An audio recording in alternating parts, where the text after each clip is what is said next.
Dans la famille des films qui ne sortiront jamais en France, je choisis Godzilla vs Kong.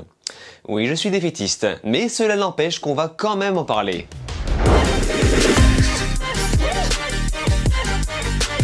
Salut à tous, c'est Vince alias Amergame et on se retrouve dans le plus grand des hasards pour parler d'un film totalement méconnu de la sphère. Je parle bien sûr de Kong vs Godzilla. Non, c'est l'inverse. De Godzilla vs Kong. Film réalisé par Adam Wingard. Wingardium Leviosa. C'est la merde, c'est la merde. Le même Yes Man à la botte des producteurs qui a déjà réalisé le film Death Note de Netflix. Ça pique. Ceci dit, la réal n'est pas le plus gros problème du film, mais je pense en reparler un jour, peut-être dans une autre vidéo. Pour l'instant, nous parlons du 33e film de Godzilla et du 9e de King Kong. Ça va, la pression n'est pas trop grande. Et ce projet, en vérité, ne sort pas de nulle part puisqu'il est la suite de Kong Skull Island et des deux derniers films de Godzilla allant de 2014 à 2019. Qui pique aussi un peu, hein. Nous sommes donc sur le 4e film du Monsterverse. Donc les producteurs essaient de développer un univers de la même façon que le DCU et le MCU. La différence, c'est que Marvel, par exemple, sait utiliser un crayon. Et oui, ici on est sur une chaîne qui dénonce. Godzilla vs Kong a été annoncé pour la première fois en 2015 pour terminer enfin en 2019. Le plus dur a été simplement de trouver une date de sortie. Parce que oui, comme d'habitude, même chanson, Covid-19, pandémie, prévu à l'origine pour novembre 2020, le film s'est vu repoussé jusqu'au 31 mars 2021. Et avant d'atterrir au cinéma aux États-Unis, et même en simultané sur HBO Max, le film a eu le droit à plusieurs projections dans quelques pays asiatiques. Et non pas dans le monde entier, car la France, comme d'habitude, continuera de jouer la victime. En mode « Ouh, il est pandémie, c'est dangereux, il faut pas aller au cinéma !» Le film va donc subir à peu près la même chanson que Raya et le Dernier Dragon, c'est-à-dire qu'il a bien une date de prévue en France, donc le 19 mai 2021, mais il sera bien entendu annulé, repoussé à l'infini pour finir sur plateforme de VOD, comme à chaque fois. Oui, je suis défaitiste, mais évidemment, j'espère me tromper. Donc, par pure mesure de précaution, je fais appel à mon ami pirate.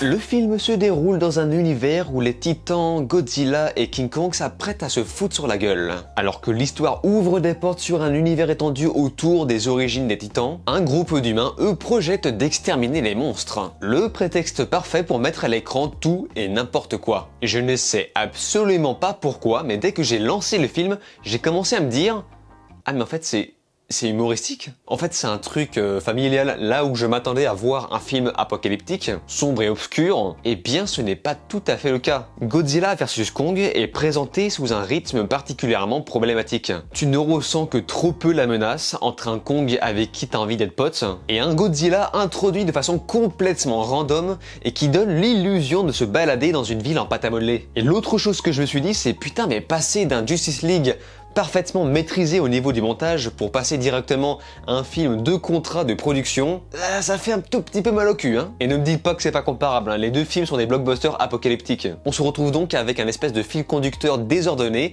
qui rend la chose difficilement prenante. D'autant que le film sera doté d'un temps mort titanesque sans mauvais jeu de mots après l'introduction, avec un enchaînement d'événements censés mettre les choses en place qui aurait pu être intéressant si ça avait été installé avec quelques tensions. En revanche, lorsqu'on arrive enfin aux scènes d'action, on a au moins le mérite de se dire c'est pas trop dégueulasse à suivre, hein. Mais cela n'empêche que l'émotion ne passe pas très bien et j'avoue que je n'étais pas trop mécontent que ça se finisse. La particularité de ce Monsterverse a toujours été de développer ses personnages de façon extrêmement manichéenne. C'est parfois un peu fatigant. Et parmi tous les films de King Kong, s'il y en a un dont je me souviens bien, c'est celui de Peter Jackson, pour sa qualité de réal hors norme qui promet une sensation d'immersion intense. Dans ce Monsterverse, on adopte plutôt un format hollywoodien extrêmement conforme, avec un cadrage simple où l'effet de gigantisme est régulièrement mis de côté. Ce qui est très con de la part d'un film qui met en avant les titans les plus cultes de l'histoire du cinéma. Ce qui nous emmène au problème majeur du film,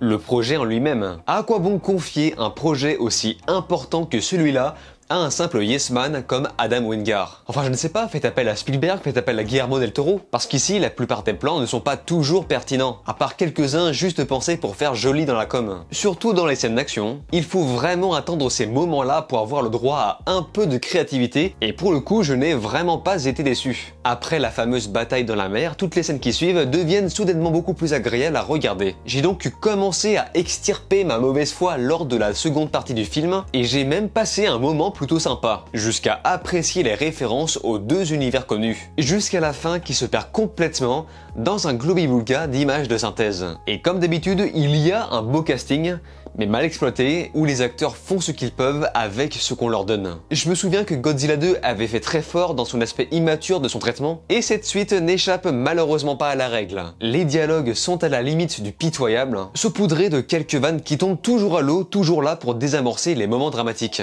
Maintenant on va aborder un gros morceau, tout ce qui touche autour du visuel. Même si on sent le sang et la sueur sur le développement des effets spéciaux, tout ce qui touche à la photographie absorbera le charme qu'aurait pu avoir ce blockbuster. Pour faire simple, ça fait très geek, mais pas toujours dans le bon sens du terme. T'as beaucoup trop de couleurs saturées à t'en faire arracher la rétine. T'as un moment vers la fin où tu te dis putain mais oh c'est trop les gars là. On se croirait presque dans une boîte disco. En revanche, je pense n'avoir jamais vu un film avec des effets de fluide et de particules aussi généreux et réussis. Ça se voit qu'ils pouvaient se permettre de le faire et s'en sont donnés à cœur joie dans la bataille dans l'eau. Malheureusement, tout ceci sera accompagné d'un son, un son quelque peu oubliable. J'ai rarement entendu une musique au service de l'épicness aussi basique de chez basique. On se croirait presque littéralement dans un dessin animé.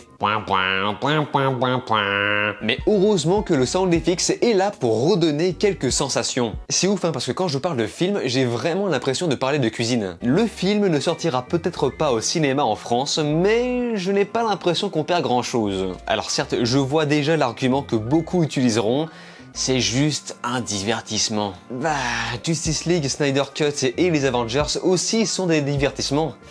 C'est quand même un peu mieux, hein. Ça reste toutefois très largement regardable sur beaucoup d'aspects, notamment les scènes d'action. Encore une fois, j'aime beaucoup la scène dans la mer. J'ai presque l'impression que tout le film a été misé sur ça, jusqu'à proposer quelques séquences jolies à regarder. C'est littéralement le McDo menu Maxi Bust-Off du ciné popcorn. Et sachez-le, je le préfère infiniment à Godzilla 2. Donc si vous aimez la geekerie, ce film vous en donnera à cœur joie. Mais si c'est déjà fait, si vous avez déjà vu le film, n'hésitez pas à me faire part de votre avis dans les commentaires, même ceux qui s'apprêtent à voir ce film. Comme d'habitude, je lis et réponds à quasiment tout le monde. Sur ce, on se laisse ici, n'oubliez pas de vous abonner à ma chaîne YouTube, cliquez sur la cloche, likez, partagez et de regarder mes autres vidéos. Je vous dis alors ciao et à la prochaine.